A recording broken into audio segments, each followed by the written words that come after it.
Juice ആണെങ്കിൽ എന്റെ കയ്യിൽ നിന്ന് ഒരു 50 രൂപ എടുത്തിട്ട് മേടിച്ചതാ. ഇതുപോലെ ഒരു ആശുപത്രിയിൽ 10,000 രൂപ കൊടുക്കുന്ന ഒരു കുപ്പിക്ക്. ഞാനേ 2000 രൂപ എന്റെ മോളുടെ റയർ ഗ്രൂപ്പ് ആയതുകൊണ്ടാ. 5000 രൂപ അതാണ് ഞാൻ ചെയ്തു തരാം. എന്തായാലും വേണ്ടില്ല, എന്റെ മോളുടെ ജീവന്റെ കാര്യം ഞാൻ തന്നെ പൈസ എടുത്തു. എന്റെ ജ്യൂസും വരുമ്പോ പറഞ്ഞാലേ. ശരി സാർ. കൊടുക്കാറുണ്ട്, ഞാനും കൊടുക്കൊന്നുമില്ല. ഇടയ്ക്ക് ഇച്ചിരി ചില്ലറ വെച്ചാൽ തരുകയും ചെയ്യും. എന്റെ ഫൗസി മോളൊന്ന് കണ്ടിട്ട് അവൾക്ക് വേണ്ടി ഒന്ന് പ്രാർത്ഥിച്ചിട്ട് പോയാ പോരെ. അങ്ങനെ ശരിയാവണേ? നിങ്ങളുടെ പ്രാർത്ഥന എനിക്കറിയോ? എനിക്കറിയൊന്നും അറിയാൻ മേല. ഞങ്ങളുടെ രീതിയിലാണെങ്കിൽ ഞാൻ ഒന്ന് നോക്കാം. പ്രാർത്ഥനയ്ക്ക് നിങ്ങളും ഞങ്ങളും അങ്ങനെയൊക്കെ ഉണ്ടാ. നമുക്ക് അവളെ വന്നൊന്ന് തലയിലൊന്ന് കൈ വെച്ച് പോന്നാ മതി. അത് വലിയ പ്രാർത്ഥനയുടെ ഗുണം ചെയ്യും. എന്നാവാ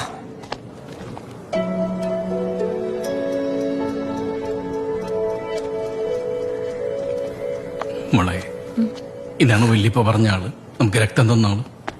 ഇതെന്റെ മോളുടെ പ്രായമുള്ളൂ. ആർക്കുള്ളൂട്ടാ. വല്യപ്പ പറഞ്ഞ നിങ്ങൾ പൈസ ഒന്നും വാങ്ങിയിട്ടില്ലെന്ന്.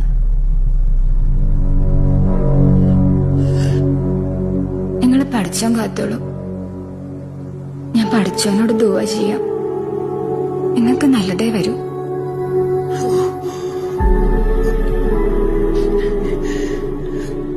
പൊന്നെ ആചാരെ ഒന്നേ ഒന്നാചാരെ